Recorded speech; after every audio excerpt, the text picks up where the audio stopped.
dulu bawa firman. Nah itu dia ya, harus kita terus berjaga-jaga ya.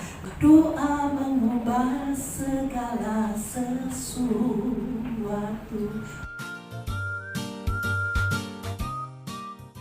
Mana senyumnya dulu? Saya mau lihat senyumnya. Haleluya. Orang-orang yang menang pasti penuh dengan sukacita. Amin.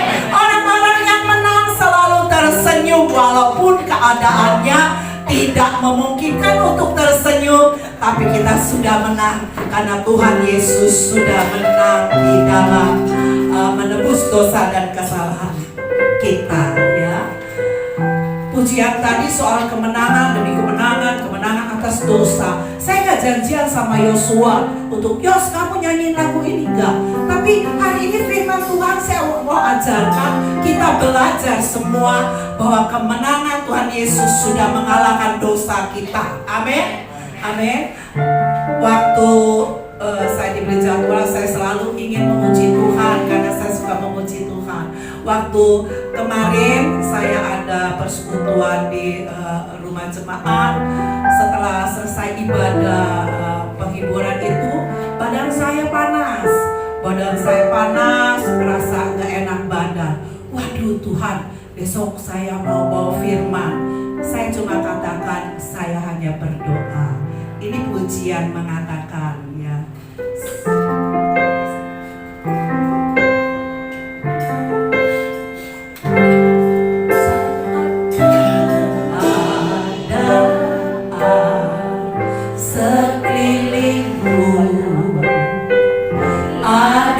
Di luar kemampuanku, ku berdiam diri mencarimu. Doa mengubah segala sesuatu. Saya coba berdoa, Tuhan tolong saya ya. Saya udah telepon adik saya, tolong beliin saya Panadol biru yang buat panas, yang buat ya meriang-meriang begitu. Saya udah sempat bilang ya. Saat kenyataan di depanku mengecewakan keadaanku, menutup mata memandangmu, sebab doa mengubah segala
cuma 2 kata. Apa dikatakan? Tetaplah berdoa. Dalam situasi dan kondisi apapun juga, tetaplah berdoa. Dalam doa mengubah segala sesuatu. Boleh pemusik, boleh silakan duduk biar dengar firman ya. Yuk kita beri apresiasi buat AIWF, juga musik, dan ada tim dari kami juga yang luar biasa menemani saya dalam pelayanan ini. Terima kasih kepada Tuhan Yesus, terima kasih kepada Pastor Hendy beserta dengan pengurus jemaat tempat ini yang memberikan kesempatan kepada saya kembali untuk menyampaikan firman Tuhan. Tuhan Yesus memberkati. Ya, kita mau belajar tentang tadi soal kemenangan. Sumber kemenangannya adalah Tuhan Yesus. Tuhan Yesus sudah memberikan kemenangan atas dosa dan kesalahan kita. Yang setuju katakan amin. Yuk. Nah, bagaimana? Ya mau tanya dulu, apa itu dosa? Yuk. Ya jangan jawab yang sudah tahu ya, karena saya sudah pernah bawakan di youth dan di ibadah wanita saya. Yuk. Grup A, apa itu dosa? Enggak apa-apa, salah juga enggak apa-apa. Kalau benar ya saya enggak mau adu ya juga ya. Apa itu dosa? Yo, anak muda, youthnya di sini yuk. Grup B, yuk. Biar kita boleh sedikit relax. Apa dosa? Udah belajar nih ya. Ya udah, saya jawab dah ya. Dosa itu artinya kita tidak taat sama perintah dan hukum Tuhan. Yang setuju katakan amin. Kita tidak taat dan melanggar perintah Tuhan. Emang benar ya. Coba kita baca ayatnya. Roma 5 ayat 19. Roma 5 ayat 19. Ya, judul khotbah hari ini adalah kemenangan Yesus Kristus atas dosa kita. Nah, bagaimana kita menyikapinya? Bagaimana kita caranya untuk bisa tetap menang atas dosa dan kesalahan kita? Ya, benar nggak? Coba Roma 5 ayat 19.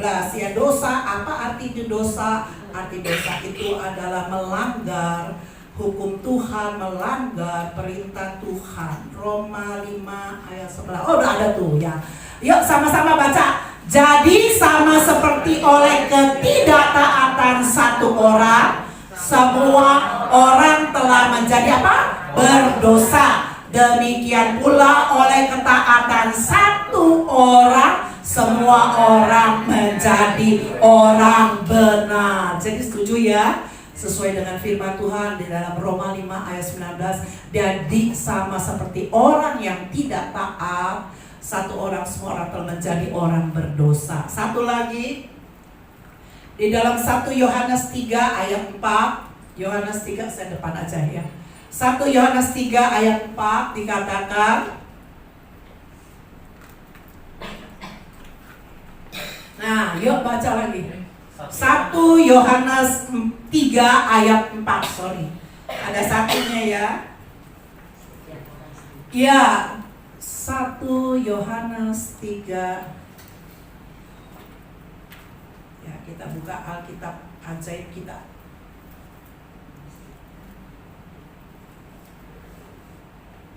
Yuk, kita baca sama-sama. Setiap orang yang berbuat dosa apa?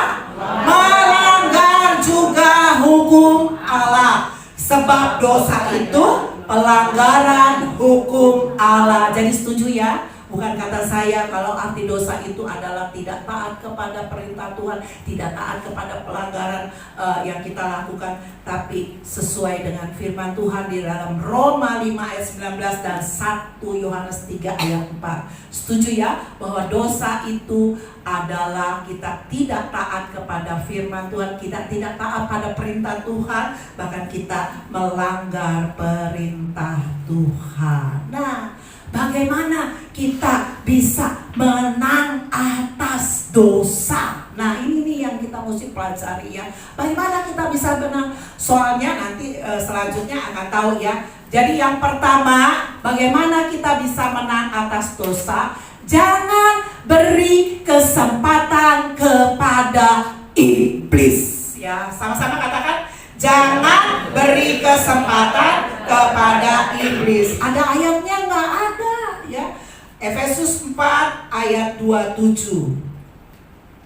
Efesus 4 dikatakan, janganlah beri kesempatan kepada siapa? Kepada iblis. Kenapa kita harus tidak memberi kesempatan kepada iblis? Waktu iblis coba-coba masuk dalam hidup kita, dosa mengintip. Sama-sama katakan, dosa mengintip. Emang benar dosa mengintip? Ada ayatnya? Ada juga. Yuk kita baca ya. Kejadian 4 ayat 5 dan sampai 7. Kejadian 4 5 sampai 7 ya, dengerin ya. Tetapi Kain dan korban persembahannya apa? Tidak diindahkan. Lalu hati Kain menjadi sangat panas dan mukanya muram. Firman Tuhan kepada Kain, mengapa hatimu panas dan mukamu meram? Apakah mukamu tidak akan berseri jika engkau berbuat baik? Tetapi jika engkau tidak berbuat baik, dikatakan apa? Dosa sudah mengintip di depan pintu. Ia sangat menggoda engkau, tetapi engkau harus berkuasa atasnya. Kenapa kita tidak boleh beri kesempatan kepada iblis? Dosa mengintip ya. Ya, kesaksian nih, karena saya udah bawakan firman ya. Firman Tuhan harus dihidupin ya. Pada minggu tanggal minggu pokoknya Maret tuh ya, tanggal 8 kali ya. Saya setiap hari tuh bantu anak saya karena baru melahirkan anak, saya bantu urus. Dan setiap hari saya harus datang ya, karena saya bikinin buburnya, suami istri kerja ya. Ya sudah saya bantu ya begitu. Pada suatu hari Minggu tanggal 8 kalinya 9 ya, mungkin atau 9 dah pokoknya 9 Maret. Ya WA saya begini loh, Ma, jangan datang ke rumah, dok aja lu. Wih, itu si iblis masuk tuh. Ih, anak lu udah gak kasih lu datang tuh, coba tuh. Jangan tuh iblis pikirannya, bener apa bener? Ya, padahal maksudnya gak begitu anak saya ya. Ma, lu gak maksudnya, Ma, kamu gak usah datang. Baik-baik deh, anak-anak muda sama orang tua ya. Maklum lah, sudah tuir, saya udah Lakcapji, mau jalan Lakcapji, tahu ya, you know Lakcapji 62 ya. Jadi jangan ke rumah, biasa ke rumah, saya sudah dikasih kunci, udah terserah dong mau datang atau enggak ya, kan tiap hari datang. Nah ini katanya jangan datang ke rumah. Udah pagi-pagi saya udah siap nih ya, biasa saya senang ya kurus cucu, saya masak buburnya ya. Ya udah singkat cerita tuh iblis tuh, ini kejam amat ya, ini namanya Sinoni lah, biarin ntar ada yang mau ngadu ya boleh lah. Oh, padahal saya nggak cerita sama anak saya, nanti saya mau cerita bahwa ini kesaksian hidup ya. Itu tersungginya luar biasa, iblis tuh masuk. Lah yulu anak kamu Sinoni, biasanya kan dia sayang banget sama saya ya. Dia bilang saya nggak boleh datang ke rumahnya tuh, coba ya. Ya suami istri hati-hati ya, jangan beri celah kepada iblis. Begitu iblis kita kasih celah sama iblis, dosa mengintip, kita bisa berbuat, bisa saya marah loh ya. Puji Tuhan, haleluya. Baru lu bawa firman, diingetin sama firman Tuhan, baru lu bawa firman ya, jangan beri kesempatan habis. Udah, puji Tuhan, saya tenang aja di rumah ya. Tadinya udah siap-siap loh ya. Aduh puji Tuhan ya. Terus udah ya saya berdiam diri aja di rumah ya, baca firman. Ada kesempatan juga untuk berdoa ya, berdoa untuk persiapan sore hari saya ibadah. Singkat cerita ya udah jam 12 ya, anak saya WA lu ya. Tadinya kalau saya mau marah kan saya bisa ya, kenapa lu begini ya, cepet-cepet lu, iblis mah kerjaannya mencuri lu. Mencuri apa? Mencuri damai sejahtera. Damai sejahtera saya hilang loh. Dibilang nah jangan ke rumah. Padahal ada sambungannya. Cuma udah keburu tuh nafsu sama si iblis ya. Antara iblis dengan Tuhan tuh siapa yang harus menang ya. Pasti saya dekat sama Tuhan, saya harus menang ya. Puji Tuhan, singkat cerita jam 12 dia makan siang. Dia gak lupain saya loh. Ma, mau sop ipel gak? Waduh, yang tadinya lagi ngegeremet ya, lumer. Sop ipel tahu ya, sop itu dia tuh tahu kesukaan saya. Ma, mau sop ipel nggak? Ya mau, lumer. Ya coba kalau saya marah, lu kenapa kok? Kan punya kunci, bisa aja kan? Ya iblis daging dengan roh itu berlawanan. Kita harus menang ya, kita harus menang. Singkat cerita menang dah, udah selesai kemenangan atas dosa saya. Yang kedua, saya besokannya saya diajak jalan-jalan ke Bandung tuh, rombongan. Ya, anak saya sewa mobil ya. Pergilah kita. Setelah pergi, kita makan siang. Udah selesai makan siang, sudah selesai, sudah bayar, udah kembali ke villa. Setelah kembali ke villa, ya ini orang ada, biasanya saya nggak mau angkat itu kalau nomor teleponnya nggak ada namanya, karena home kredit nanyain kredit terus. Saya bilang nggak mau buat ini, enggak, saya bilang. Nah, ini saya nggak angkat. Tapi dia WA, dia begitu, Ibu katanya tadi makan belum bayar. Saya angkat juga nih, orang kayaknya nomornya nomor Bandung ya. Saya angkat, Ibu tadi nomor Ibu katanya makan tadi belum bayar. Dok aja hati saya, nggak mungkin. Yang bayar anak saya melalui kartu kredit. Saya ada di sebelahnya, nggak mungkin ada 2 orang. Pak, saya sudah bayar loh, masa makan saya nggak bayar? Saya bilang gitu, rombongan banyak begitu Pak. Enggak, belum bayar Bu. Tunggu ya, Ibu bayar pakai apa? Anak saya bilang pakai BRI. Kamu mana? Makanya hati-hati kalau habis makan jangan dibuang tuh bon. Anak saya memang paling itulah, nggak memperhatikan. Saya juga kadang nggak memperhatikan. Biasanya kita remes-remes ya, kita buang ya. Bonnya mana? Dibuang mah. Wah, ya udah. Singkat cerita dia telepon lagi. Ibu mana? Ini Bu katanya belum masuk. Hah, belum masuk? Ini ada buktinya Bank BRI 2.216.000. Saya bilang begitu ya. Enggak ngaku juga. Akhirnya udah sikat, ini bagaimana? Apa kita mesti balik lagi ke sana, kan jauh ya. Makanya di pondok apa sih namanya tuh, nggak tahu deh. Ada saya Dusun Bambu, dia tahu Oh ya tuh Dusun Bambu ya Mak. Dari Dusun Bambu ke villa agak jauh, saya bawa baby juga.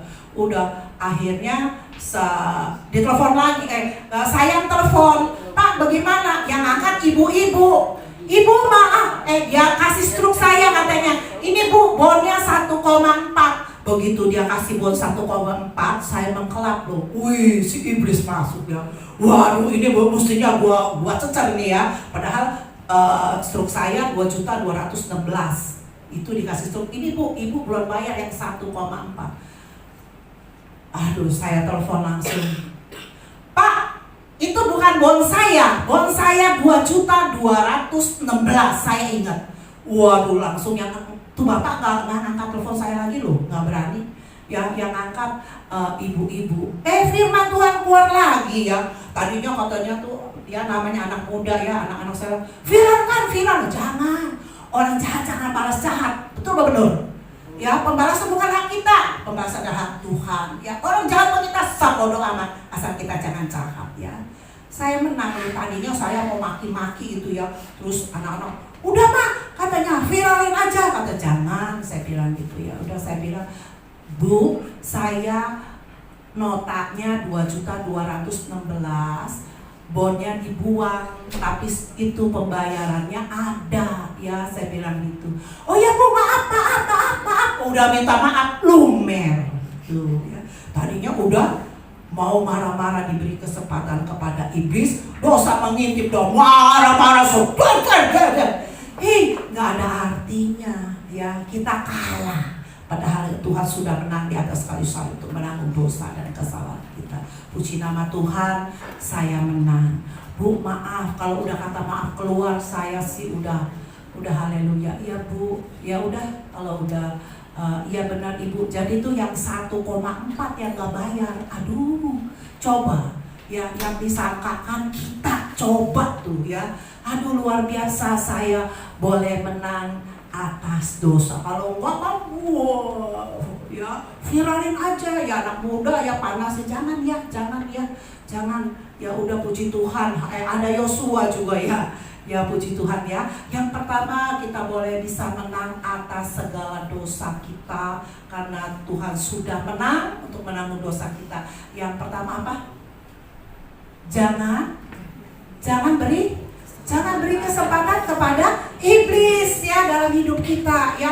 Makanya dari itu kita harus waspada.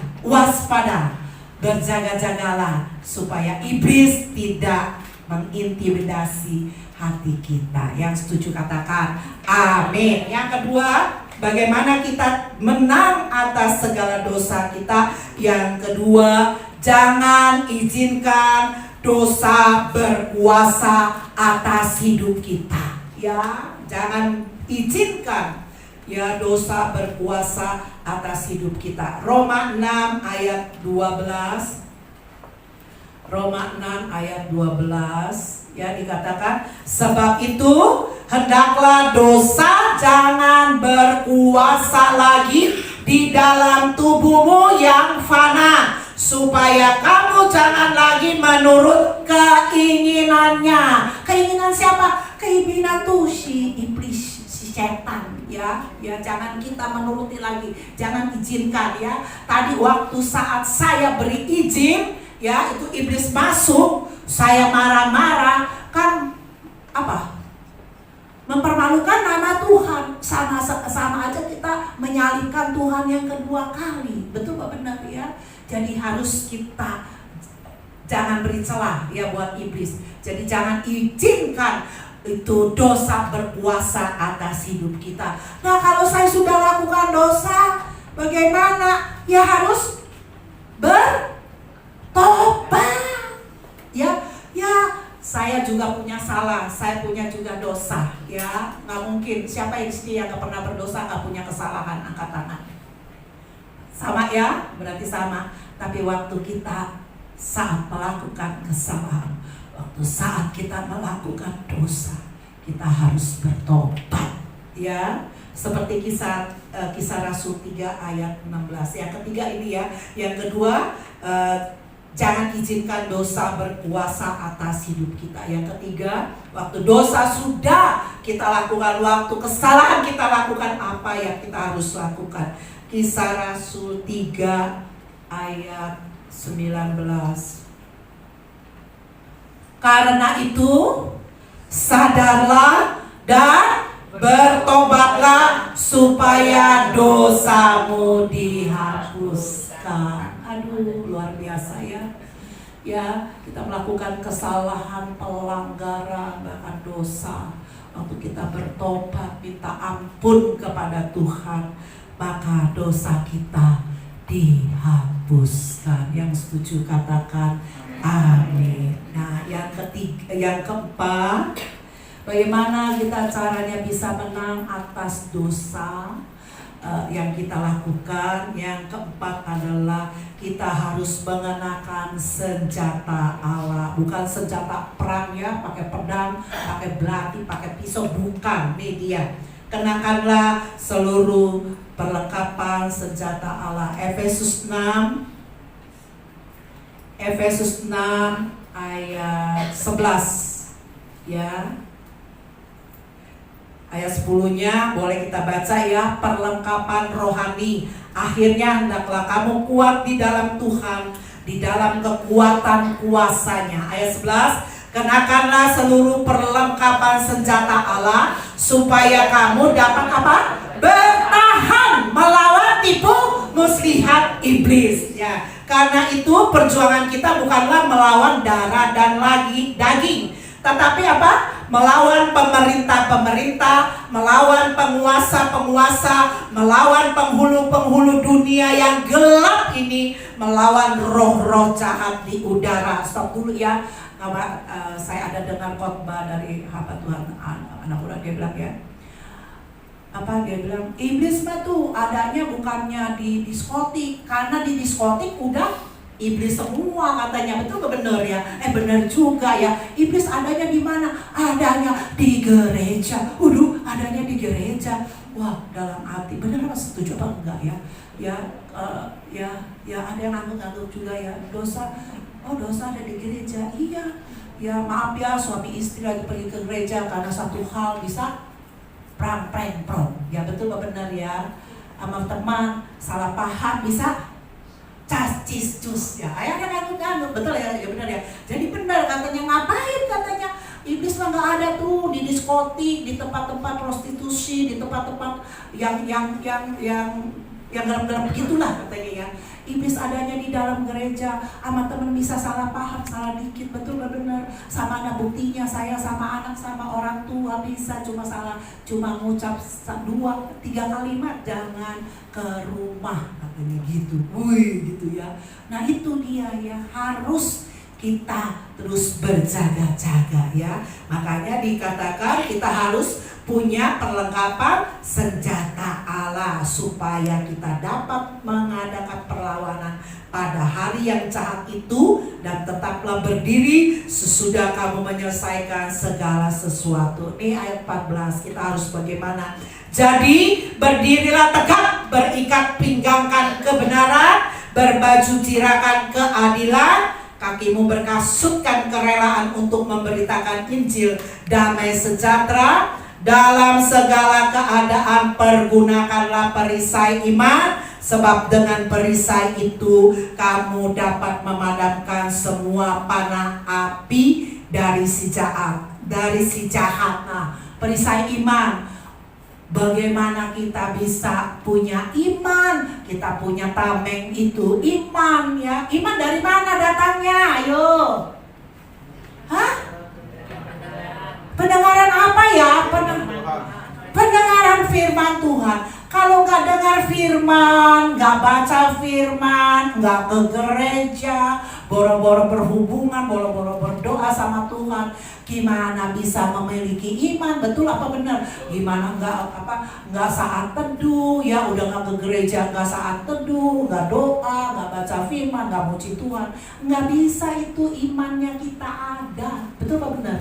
Ya, karena iman timbul dari pendengaran akan firman Kristus. Roma 10 ayat 17. Betul gak nih ya? Betul ya. Coba bener gak ya? Roma 10 ayat 17. Nah saya kepikir nih, stop dulu ya tadi di ayat 16 ya. Tuh ya. Jadi iman timbul dari pendengaran, dan pendengaran oleh firman Kristus. Bagaimana kita bisa pergunakanlah perisai iman, sebab dengan perisai itu kamu dapat memadamkan semua panah api dari si jahat. Yuk, baca firman, dengar firman, baca renungan, beribadah, kita memiliki iman. Yang setuju katakan amin. Ya, gunakan perisai iman, kita bisa tangkis tuh kalau si iblis bahkan dosa udah mengintip kita tangkis dengan iman. Hei iblis, hei dosa, kau tidak berhak lagi atas hidupku, karena Tuhan Yesus sudah memberikan kemenangan atas segala dosa-dosaku. Tinggal kita pilihannya, mau persilakan Tuhan Yesus apa mau persilakan iblis. Kalau iblis ya udah tadi hancur minah ya, hancur lebur ya. Dan 17, dan terimalah ketopong keselamatan dan pedang roh, yaitu firman Tuhan ya. Saya suka banget ada ayat kesukaan saya di Yeremia 15 ayat 16. Apabila aku bertemu dengan perkataan-perkataan, bukan perkataan hamba Tuhan, bukan perkataan-perkataan firman Tuhan, maka aku menikmatinya. Menikmati apa? Menikmati kebaikan Tuhan, menikmati kasih Tuhan, menikmati kasih karunia Tuhan yang luar biasa. Maka itu menjadi ayat hafalan saya, menjadi ayat yang luar biasa yang membuat saya kuat dan tetap teguh di dalam Tuhan, meskipun walaupun bagaimanapun keadaannya ya. Yeremia 15 ayat 16 ditimbul lagi nih ya, firman Tuhan ya. Ini ayat kesukaan saya. Apabila aku bertemu dengan perkataan-perkataanmu, maka aku menikmatinya, menikmati kebaikan Tuhan yang luar biasa. Bangun pagi hari ini aja kita udah menikmati kebaikan Tuhan, bukan? Setuju ya? Setuju ya? Ya, setuju banget. Bangun dia tadi udah malam, saya udah puji Tuhan, saya minum obat, saya diberi kesempatan tidur nyenyak ya. Bangun pagi luar biasa. Aduh Tuhan, saya sudah sembuh. Doa mengubah segala sesuatu. sesuatu. Hanya doa yang saya panjatkan ya, udah meriah panas dingin. Tapi memang saya gak pungkirin ada mas saya bermasalah. Tapi puji Tuhan yang mesti makan. Biasanya saya jamnya teratur makan ya. Kalau telat udah pusing memeriang ya. Puji Tuhan. Kalau kita bertemu dengan perkataan firman Tuhan, kita menikmati segala kebaikan-kebaikan Tuhan yang luar biasa dalam hidup kita.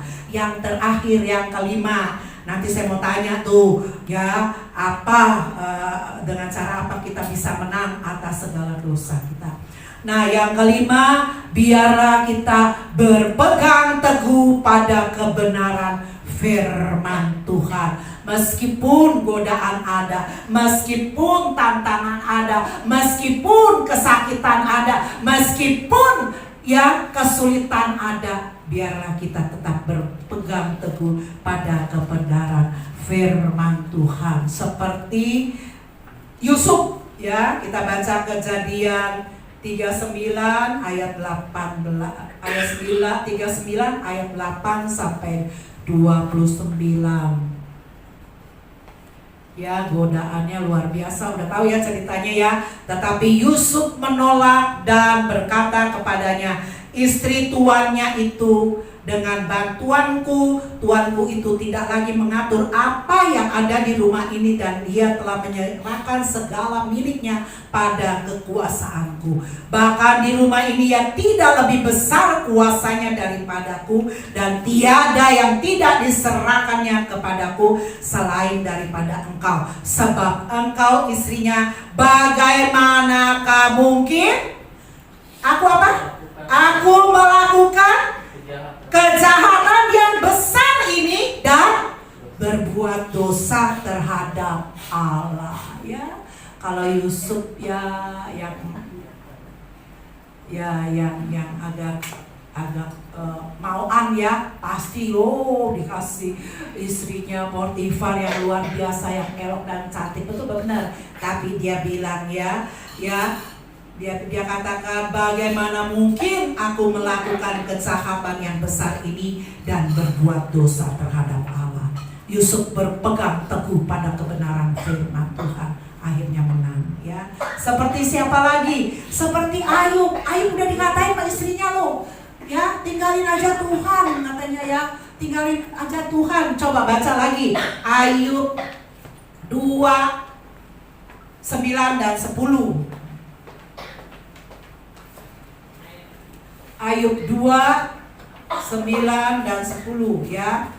Maka berkatalah istrinya kepadanya, masih bertekunkah engkau dalam kesalehanmu? Kutukilah Allahmu dan matilah. Jahat banget tuh, kejam banget ini istri ya. Tetapi jawab Ayub kepadanya, engkau berbicara seperti perempuan gila. Apakah kita mau menerima yang baik dari Allah, tetapi tidak mau menerima yang buruk? Dalam kesemuaannya itu, Ayub apa? Ayub tidak berbuat dosa dengan bibirnya. Keren ya. Walaupun istrinya udah katain ya, lalu tinggalin aja, itu Tuhanmu gitu ya, tapi dia boleh menang. Ada lagi satu lagi, si Sadrak, Mesak, Abednego. Tahu ya? Mau masukin di kandang apa ya? Kandang singa ya. Tuh bener ya, pinter di sini. Ya, kepleset saya, tapi luar biasa. Kalau yang ke kandang singa adalah Daniel. Pinter-pinter anak sekolah minggunya. Daniel 3 ayat 10 sampai 19. Yang terakhir ya, ayat yang terakhir ya.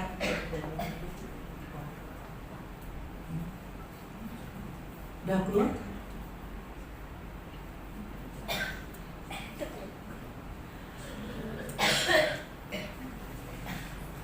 Boleh minum? Ya, Tuanku Raja telah mengeluarkan titah bagi setiap orang yang mendengar bunyi sangkakala seruling. Oh, sorry. Saya ambil itu.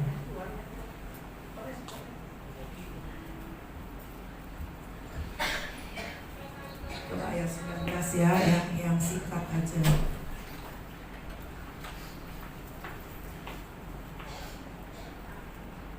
Iya. Ayat 16 aja ya. Lalu Sadrak, Mesak dan Abednego menjawab Raja Nebukadnezar, tidak ada gunanya lagi kami memberi jawab kepada Tuanku dalam hal ini. Jika Allah kami yang kami puja sanggup melepaskan kami, maka Ia akan melepaskan kami dari perapian yang menyala-nyala itu dan dari dalam tangan-Mu ya Raja. Tetapi seandainya tidak, Engkau hendaklah Tuanku mengetahui ya Raja, bahwa kami tidak akan memuja dewa Tuanku dan tidak akan menyembah patung emas yang Tuanku dirikan. Maka marahlah Nebukadnezar, dimasuki di mana? Perapian, tambah panas lagi. Tuhan luar biasa menjaganya. Dia mempertahankan kebenaran firman Tuhan. Dia mempertahankan kepercayaannya kepada Tuhan ya. Tolong gak ditolong, tetap aku percaya kepada Tuhan Yesus. Sekali Yesus, tetap Yesus ya. Sama-sama katakan, sekali Yesus, tetap Yesus ya. Untuk kita ke depannya kita gak tahu ya. Kemarin saya diberitahu anak saya, Mak, tetangga sebelah tuh meninggalnya gampang banget. Gimana? Cuma lagi ke kamar mandi tuh, katanya lagi ke kamar mandi jatuh, langsung Tuhan bangkit. Makanya kita nggak tahu. Makanya firman Tuhan hari ini kita diingatkan, kita harus terus menang atas segala dosa kita, karena Tuhan Yesus Kristus sudah menang atas dosa dan kesalahan kita. Dengan cara apa? Ada 5. Coba ada yang nyantel nggak? Yang pertama apa? Yang pertama, jangan beri kesempatan kepada iblis. Yang kedua, jangan izinkan dosa berkuasa. Kalau kita sudah melakukannya, kita harus bertobat. Yang keempat, kita harus mempersenjatai hidup kita dengan perlengkapan senjata rohani. Yang kelima, biar kita terus mempertahankan kebenaran firman Tuhan, kepercayaan kepada Tuhan.